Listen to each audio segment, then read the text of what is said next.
Hello, fella of the Inner Guidance channel. I have a special release today to thank you all for your unwavering support. This week, we'll delve deep into the most important teachings of Neville Goddard, specifically the 5 lessons from his incredible masterclass in 1948. In this series, Neville Goddard teaches the principles of manifestation and the powers of the mind. One of his most important repeated concepts is the idea that our thoughts and beliefs shape our reality. By consistently using our imagination, believing in the reality of our desires, staying aware of our thoughts, living as if our goals are achieved, and persisting in maintaining the desired mental state, we can manifest our dream life. The key is to practice these concepts daily. So now, sit back and relax. Join me as we listen to Neville Goddard's profound teachings, which have the power to transform your life forever. Thank you for being part of this incredible community. Your support means the world to me. Consciousness is the only reality. Lesson number 1. This is going to be a very practical course. Therefore, I hope that everyone in this class has a very clear picture of what he desires, for I am convinced that you can realize your desires by the technique you will receive here this week in these 5 lessons, that you may receive the full benefit of these instructions. Let me state now that the Bible has no reference at all to any persons who ever existed or to any event that ever occurred upon earth. The ancient storytellers were not writing history, but an allegorical picture lesson of certain basic principles, which they clothed in the garb of history.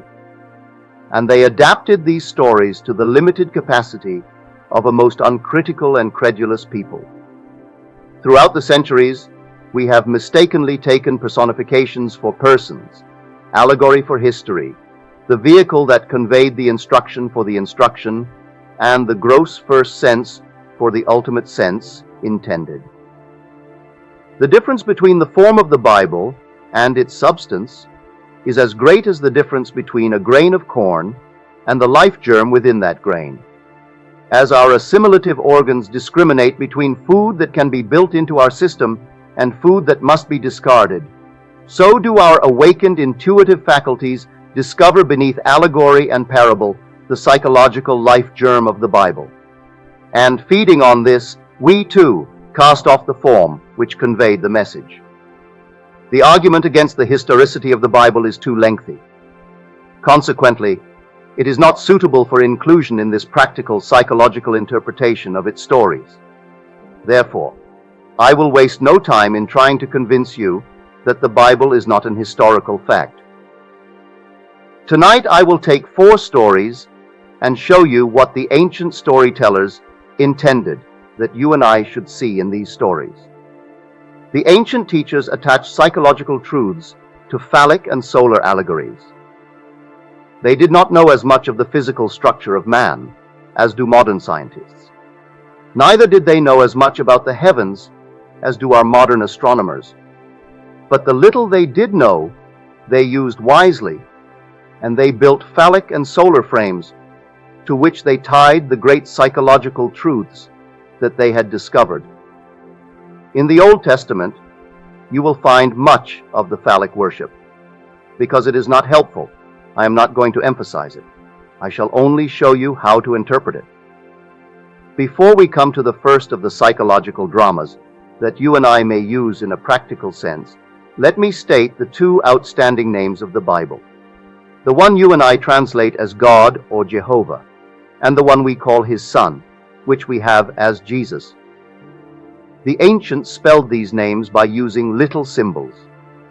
The ancient tongue, called the Hebraic language, was not a tongue that you exploded with the breath. It was a mystical language never uttered by man. Those who understood it as arithmeticians understand symbols of higher mathematics. It is not something people use to convey thought, as I now use the English language. They said that God's name was spelled Jodi Hevau He. I shall take these symbols and in our normal, down-to-earth language, explain them in this manner. The first letter, Jod in the name God, is a hand or a seed, not just a hand, but the hand of the director. If there is one organ of man that discriminates and sets him apart from the entire world of creation, it is his hand. What we call a hand in the anthropoid ape is not a hand. It is used only for the purpose of conveying food to the mouth, or to swing from branch to branch. Man's hand fashions, it molds. You cannot really express yourself without the hand. This is the builder's hand, the hand of the director. It directs and molds and builds within your world. The ancient storytellers called the first letter Jodi, the hand, or the absolute seed out of which the whole of creation will come. To the second letter, He, they gave the symbol of a window. A window is an eye. The window is to the house what the eye is to the body. The third letter, Vau, they called a nail. A nail is used for the purpose of binding things together. The conjunction and in the Hebraic tongue is simply the third letter, or Vau. If I want to say man and woman, I put the Vau in the middle. It binds them together. The fourth and last letter, He, is another window or eye. In this modern, down-to-earth language of ours, you can forget eyes and windows and hands and look at it in this manner. You are seated here now. This first letter, Jod, is your I amness, your awareness. You are aware of being aware. That is the first letter. Out of this awareness, all states of awareness come. The second letter, He, called an I, is your imagination, your ability to perceive. You imagine or perceive something which seems to be other than self, as though you were lost in reverie and contemplated mental states in a detached manner, making the thinker and his thoughts separate entities. The third letter, Vau, is your ability to feel you are that which you desire to be. As you feel you are it, you become aware of being it. To walk as though you were what you want to be is to take your desire out of the imaginary world and put the vow upon it. You have completed the drama of creation. I am aware of something. Then I become aware of actually being that of which I was aware. The fourth and last letter in the name of God is another He, another I, meaning the visible objective world which constantly bears witness of that which I am conscious of being. You do nothing about the objective world. It always molds itself in harmony with that which you are conscious of being. You are told this is the name by which all things are made, and without it there is nothing made that is made. The name is simply what you have now as you are seated here. You are conscious of being, aren't you? Certainly you are. You are also conscious of something that is other than yourself. The room, the furniture, the people. You may become selective now. Maybe you do not want to be other than what you are, or to own what you see, but you have the capacity to feel what it would be like were you now other than what you are. As you assume that you are that which you want to be, you have completed the name of God, or the Jod Hevauhi. The final result, the objectification of your assumption, is not your concern. It will come into view automatically as you assume the consciousness of being it. Now let us turn to the Son's name, for He gives the Son dominion over the world. You are that Son. You are the great Joshua, or Jesus, of the Bible. You know the name Joshua, or Jehoshua, we have anglicized as Jesus. The Son's name is almost like the Father's name. The first three letters of the Father's name are the first three letters of the Son's name. Jod Heval, then you add a shin and an ayin, making the Son's name read, Jod Heval Shin Ayin. You have heard what the first three are. Jod Heval. Jod means that you are aware. He means that you are aware of something. And Val means that you became aware of being that of which you were aware. You have dominion because you have the ability to conceive, and to become that which you conceive. That is the power of creation. But why is a shin put in the name of the Son? Because of the infinite mercy of our Father.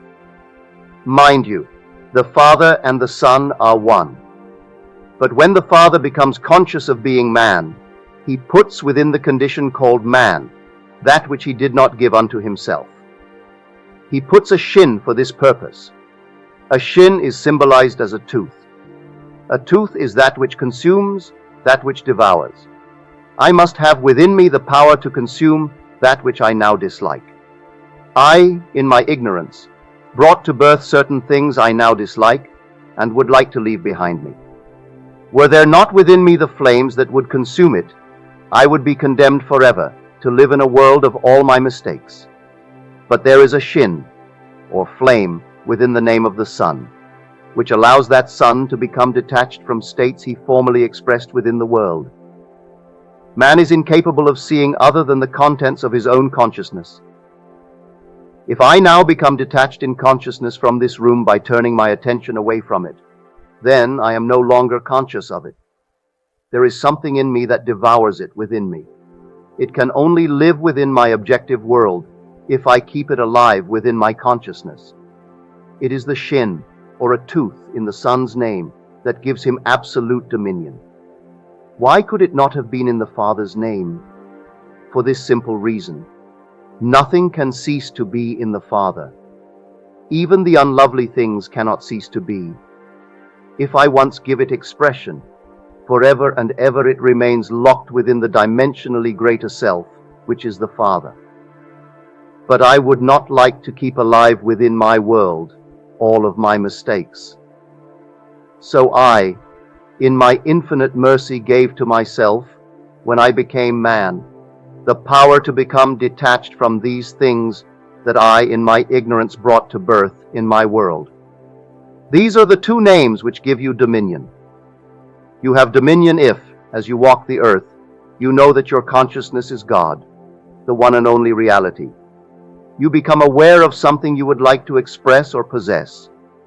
You have the ability to feel that you are and possess that which but a moment before was imaginary.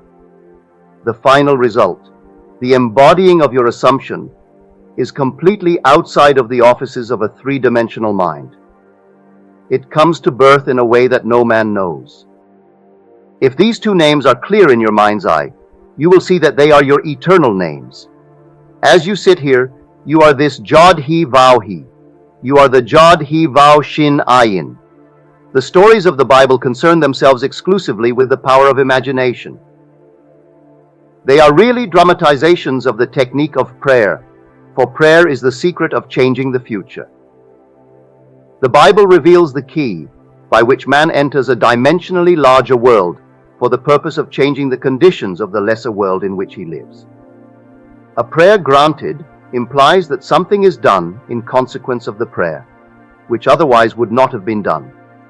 Therefore, man is the spring of action, the directing mind, and the one who grants the prayer. The stories of the Bible contain a powerful challenge to the thinking capacity of man. The underlying truth, that they are psychological dramas and not historical facts, demands reiteration, inasmuch as it is the only justification for the stories. With a little imagination, we may easily trace the psychological sense in all the stories of the Bible. And God said, "Let us make man in our image and after our likeness, and let them have dominion over the fish of the sea, and over the fowl of the air, and over the cattle, and over all the earth, and over every creeping thing that creepeth upon the earth." So God created man in his own image. In the image of God created he him. Genesis 1:26-27. Here in the first chapter of the Bible, the ancient teachers laid the foundation that God and man are one, and that man has dominion over all the earth.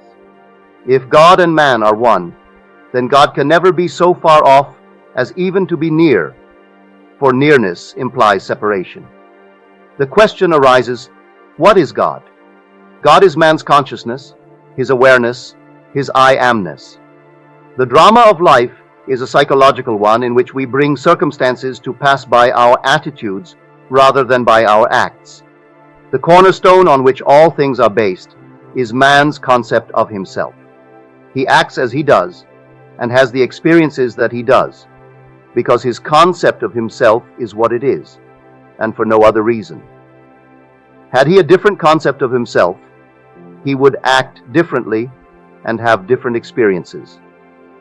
Man, by assuming the feeling of his wish fulfilled, alters his future in harmony with his assumption, for assumptions, though false, if sustained, will harden into fact.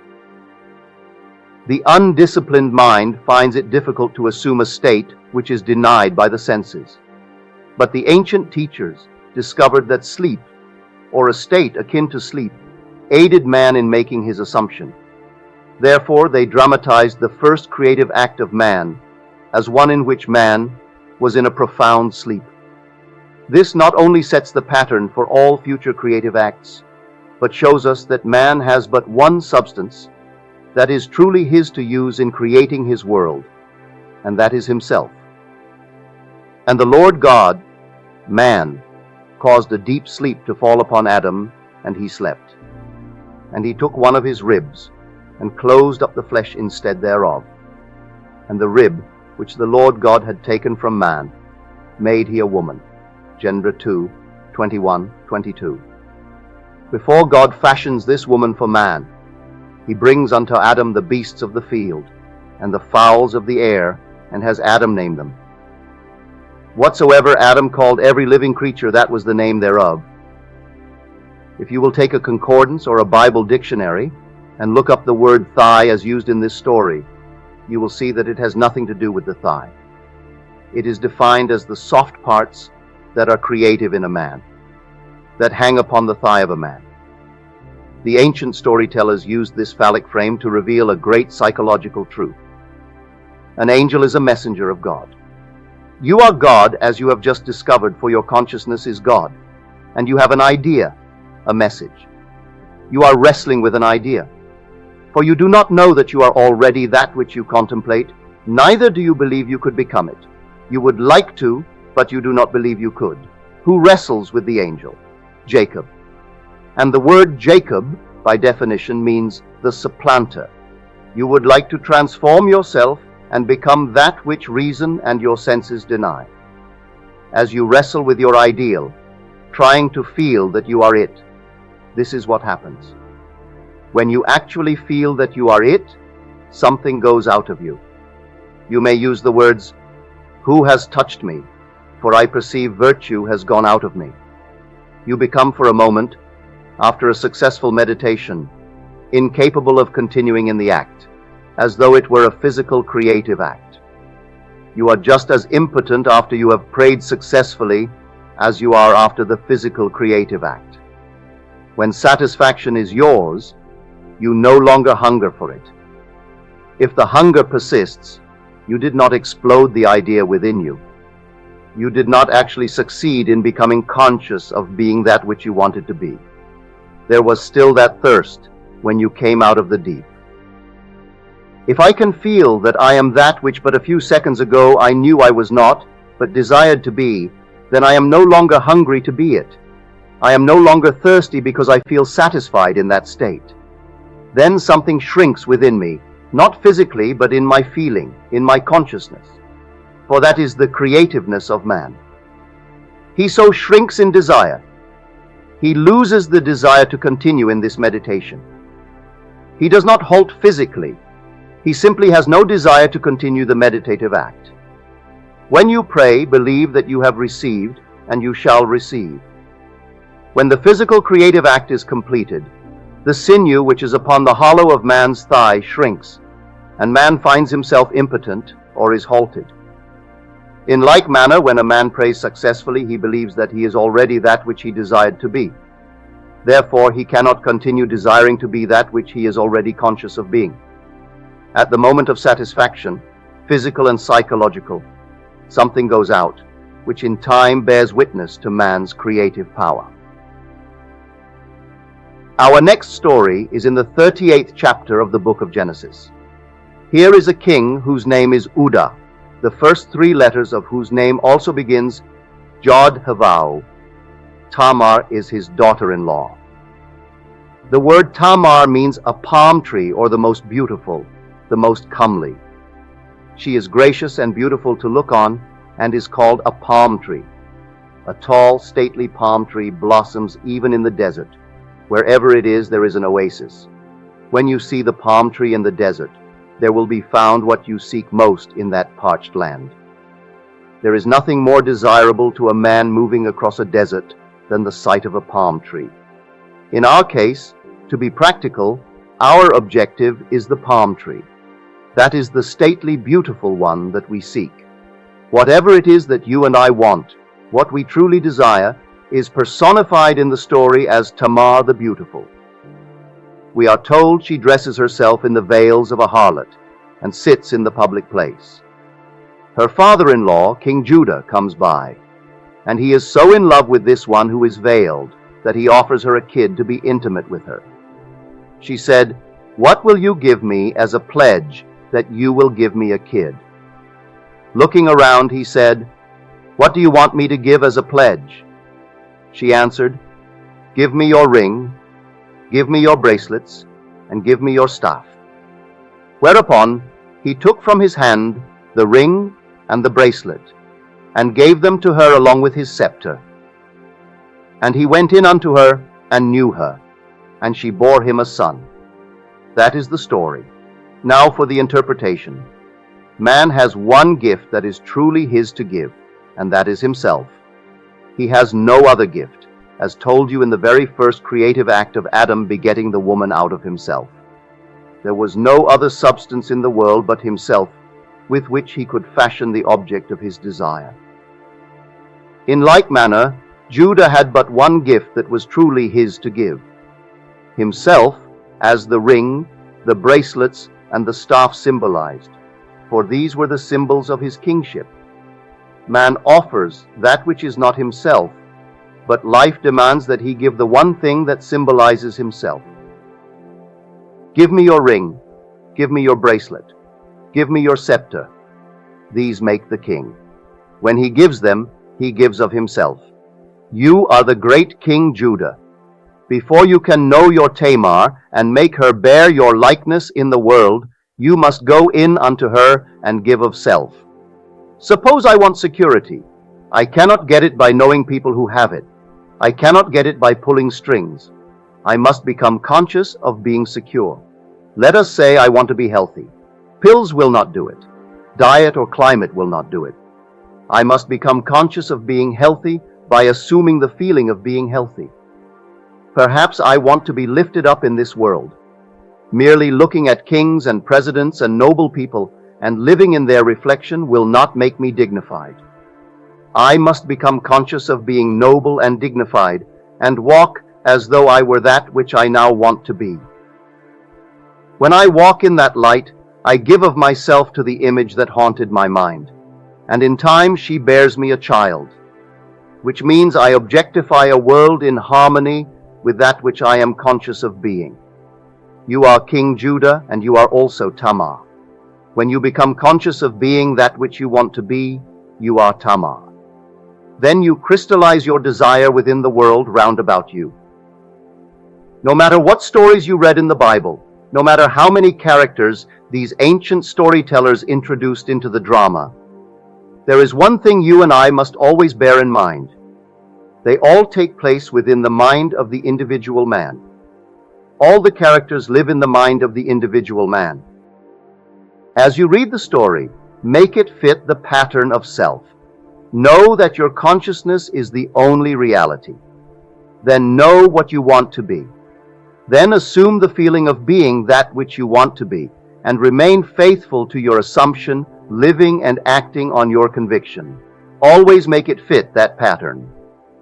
Our third interpretation is the story of Isaac and his two sons, Esau and Jacob. The picture is drawn of a blind man being deceived by his second son into giving him the blessing which belonged to his first son.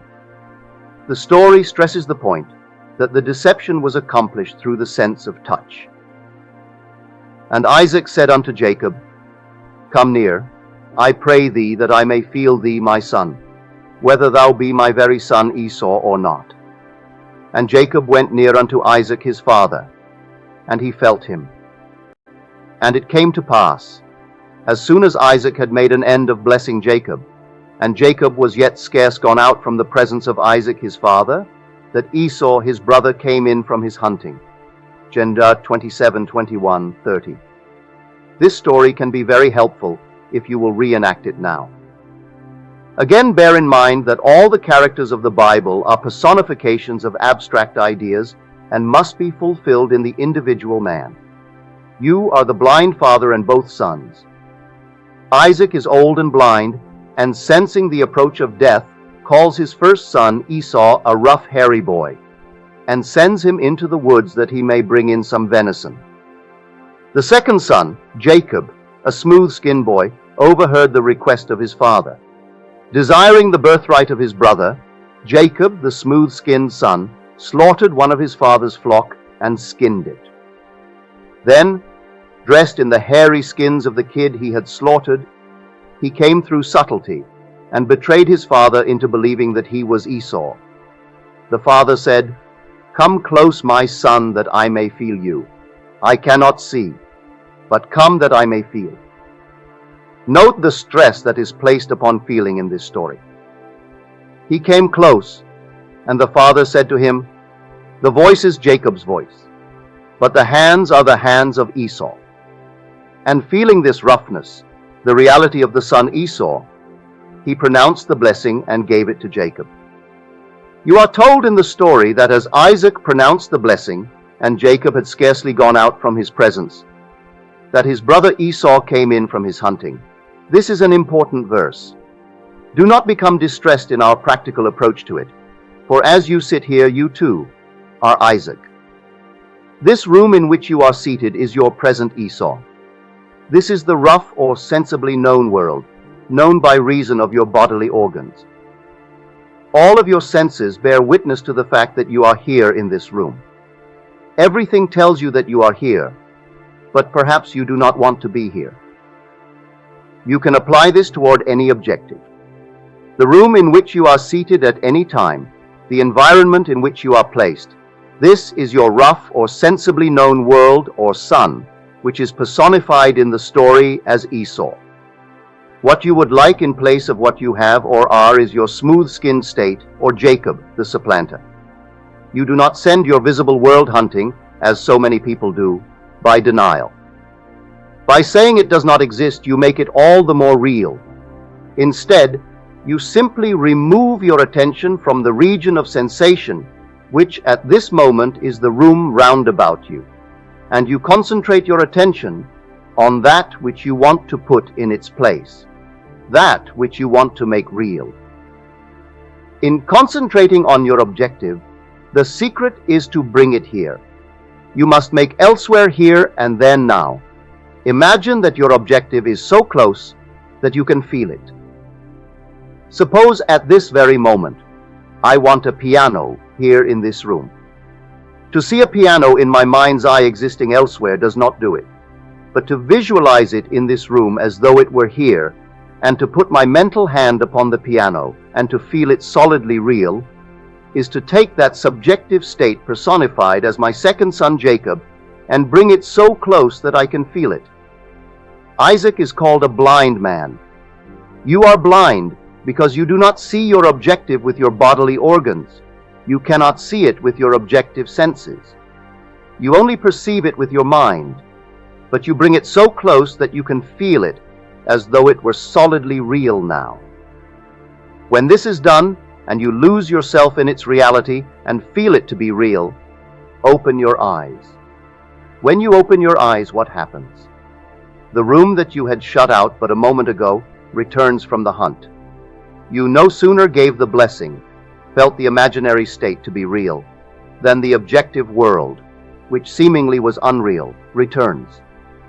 It does not speak to you with words as recorded of Esau, but the very room round about you tells you by its presence that you have been self-deceived. It tells you that when you lost yourself in contemplation, feeling that you were now what you wanted to be, feeling that you now possess what you desire to possess, that you were simply deceiving self. Look at this room. It denies that you are elsewhere. If you know the law, you now say, even though your brother came through subtlety and betrayed me and took your birthright, I gave him your blessing, and I cannot retract. In other words, you remain faithful to this subjective reality, and you do not take back from it the power of birth. You gave it the right of birth, and it is going to become objective within this world of yours. There is no room in this limited space of yours for two things to occupy the same space at the same time. By making the subjective real, it resurrects itself within your world. Take the idea that you want to embody and assume that you are already it.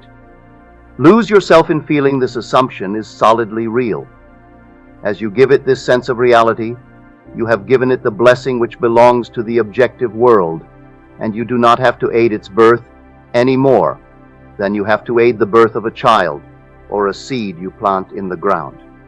The seed you plant grows unaided by a man, for it contains within itself all the power and all the plans necessary for self-expression. You can this night reenact the drama of Isaac blessing his second son, and see what happens in the immediate future in your world. Your present environment vanishes. All the circumstances of life change and make way for the coming of that to which you have given your life. As you walk, knowing that you are what you wanted to be, you objectify it without the assistance of another. The fourth story for tonight is taken from the last of the books attributed to Moses. If you need proof that Moses did not write it, read the story carefully.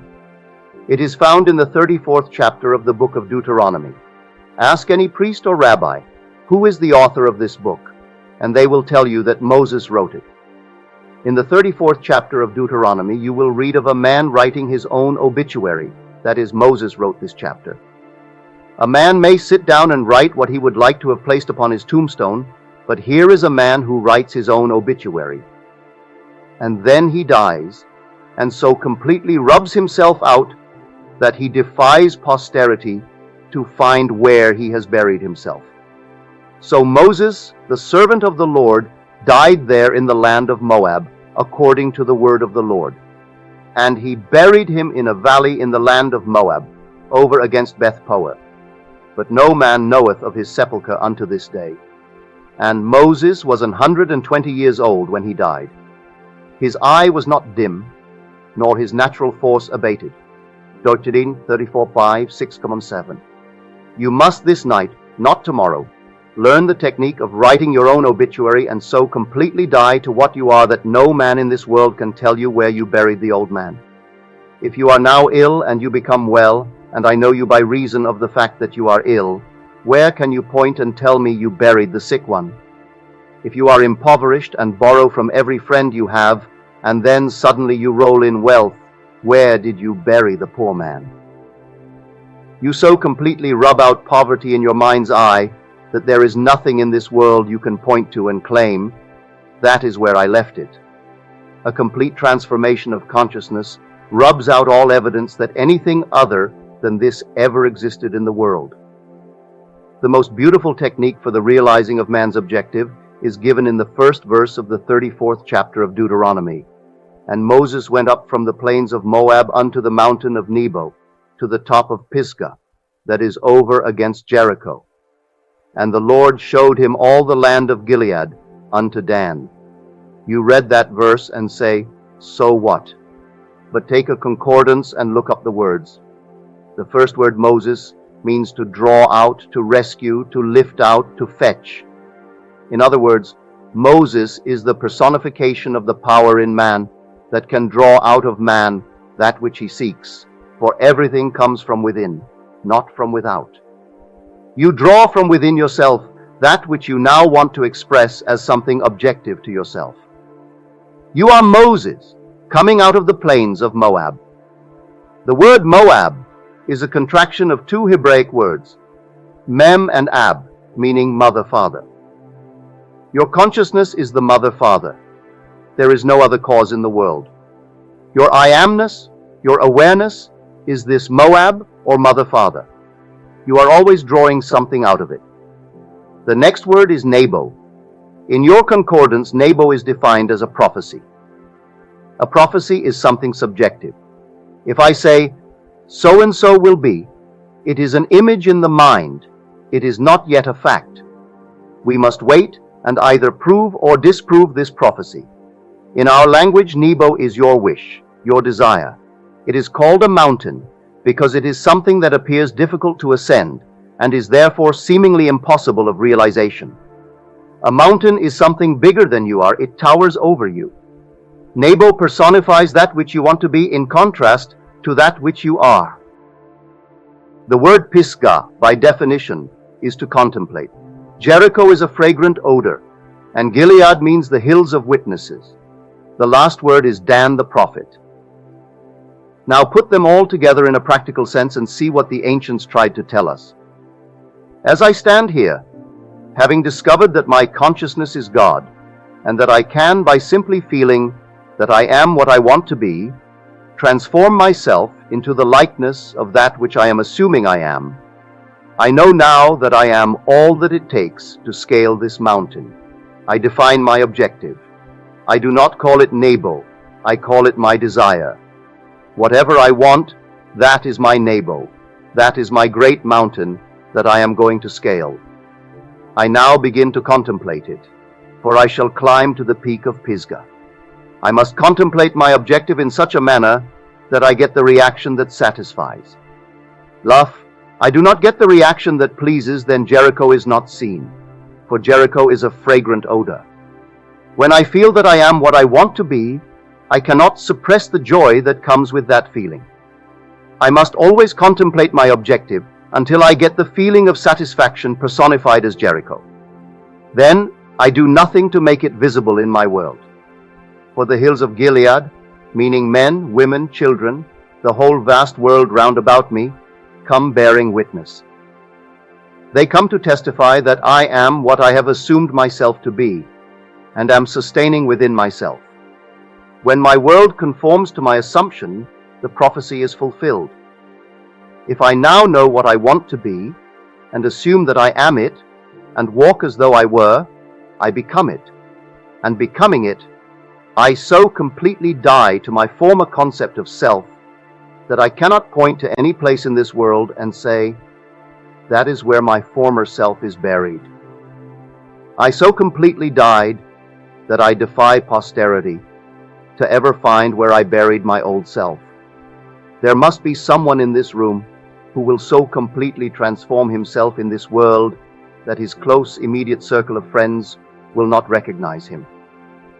For 10 years I was a dancer, dancing in Broadway shows, in vaudeville, nightclubs, and in Europe. There was a time in my life when I thought I could not live without certain friends in my world. I would spread a table every night after the theater, and we would all dine well. I thought I could never live without them. Now I confess I could not live with them. We have nothing in common today. When we meet, we do not purposely walk on the opposite side of the street, but it is almost a cold meeting because we have nothing to discuss. I so died to that life that as I meet these people, they cannot even talk of the old times. But there are people living today who are still living in that state, getting poorer and poorer. They always like to talk about the old times. They never buried that man at all. He is very much alive within their world. Moses was 120 years, a full, wonderful age, as 120 indicates. 1 plus 2 plus 0 equals 3, the numerical symbol of expression. I am fully conscious of my expression. My eyes are undimmed, and the natural functions of my body are not abated. I am fully conscious of being what I do not want to be. But knowing this law by which a man transforms himself, I assume that I am what I want to be, and walk in the assumption that it is done. In becoming it, the old man dies, and all that was related to that former concept of self dies with it. You cannot take any part of the old man into the new man. You cannot put new wine in old bottles or new patches on old garments. You must be a new being completely. As you assume that you are what you want to be, You do not need the assistance of another to make it so. Neither do you need the assistance of anyone to bury the old man for you. Let the dead bury the dead. Do not even look back, for no man having put his hand to the plow and then looking back is fit for the kingdom of heaven. Do not ask yourself how this thing is going to be. It does not matter if your reason denies it. It does not matter if all the world round about you denies it. You do not have to bury the old. Let the dead bury the dead. You will so bury the past by remaining faithful to your new concept of self that you will defy the whole vast future to find where you buried it. To this day, no man in all of Israel has discovered the sepulchre of Moses. These are the 4 stories I promised you tonight. You must apply them every day of your life. Even though the chair on which you are now seated seems hard and does not lend itself to meditation, you can, by imagination, make it the most comfortable chair in the world. Let me now define the technique as I want you to employ it. I trust each one of you came here tonight with a clear picture of your desire. Do not say it is impossible. Do you want it? You do not have to use your moral code to realize it. It is altogether outside the reach of your code. Consciousness is the one and only reality. Therefore, we must form the object of our desire out of our own consciousness. People have a habit of slighting the importance of simple things, and the suggestion to create a state akin to sleep in order to aid you in assuming that which reason and your senses deny is one of the simple things you might slight. However, this simple formula for changing the future, which was discovered by the ancient teachers and given to us in the Bible, can be proved by all. The first step in changing the future is desire. That is, define your objective. Know definitely what you want.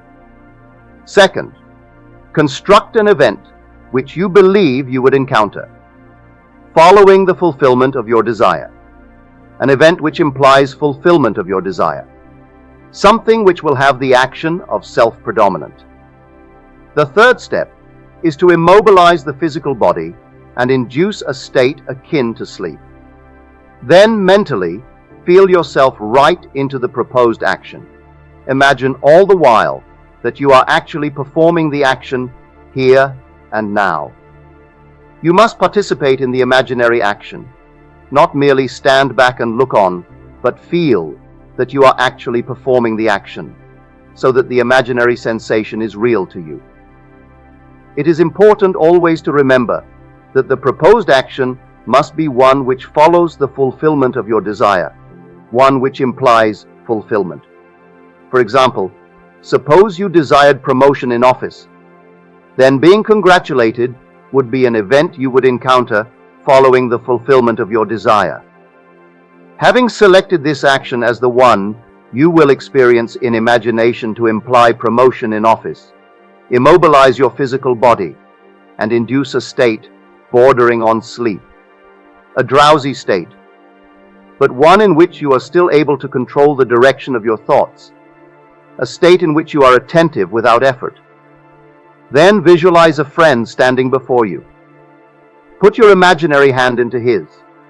Feel it to be solid and real, and carry on an imaginary conversation with him in harmony with the feeling of having been promoted.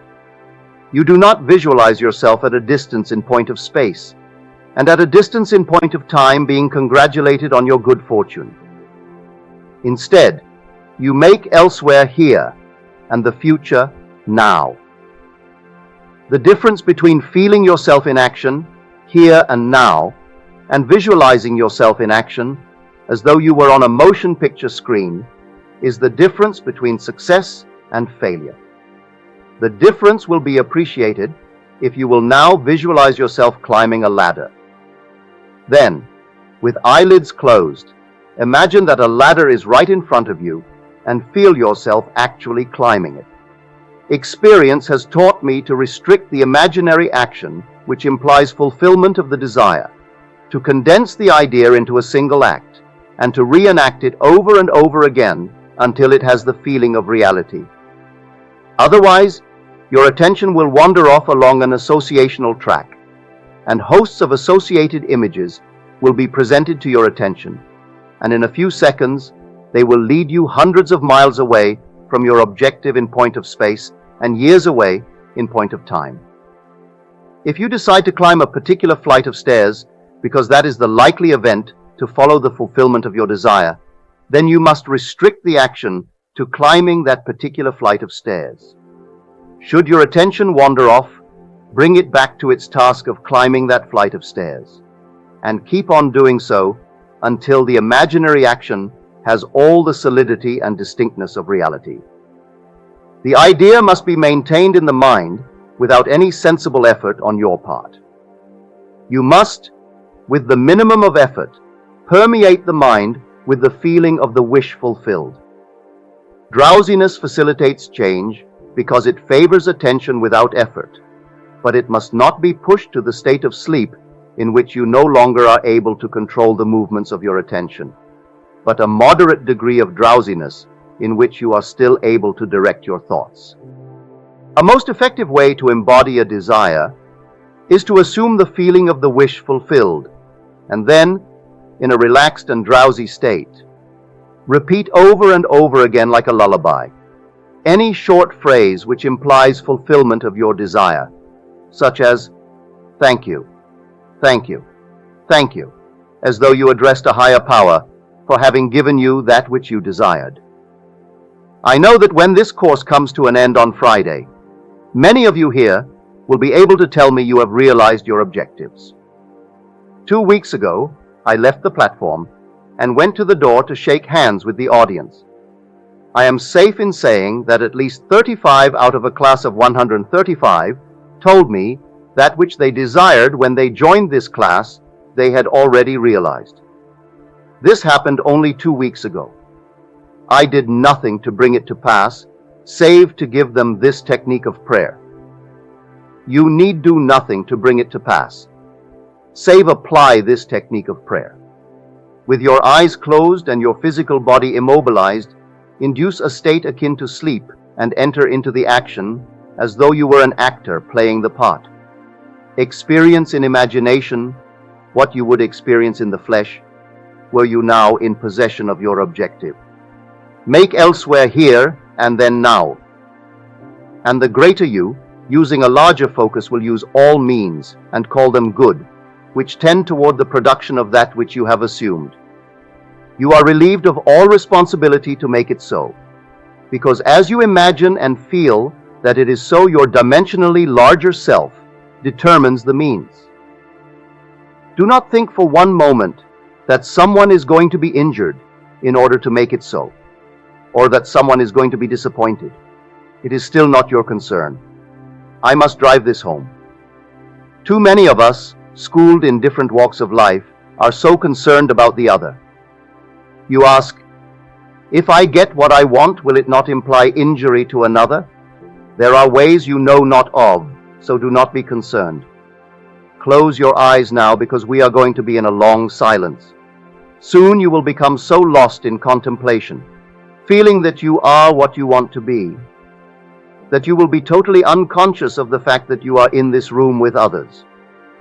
You will receive a shock when you open your eyes and discover we are here. It should be a shock when you open your eyes and discover that you are not actually that which, a moment before, you felt you were, or felt you possessed. Now we will go into the DP silence. I need not remind you that you are now that which you have assumed that you are. Do not discuss it with anyone, not even self. You cannot take thought as to the how when you know that you are already.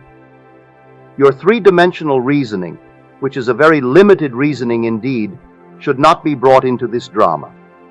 It does not know. What you have just felt to be true is true. Let no man tell you that you should not have it. What you feel that you have, you will have. And I promise you this much, after you have realized your objective, on reflection, you will have to admit that this conscious reasoning mind of yours could never have devised the way. You are that and have that which this very moment you appropriate it. Do not discuss it. Do not look to someone for encouragement, because the thing might not come. It has come. Go about your Father's business doing everything normally, and let these things happen in your world.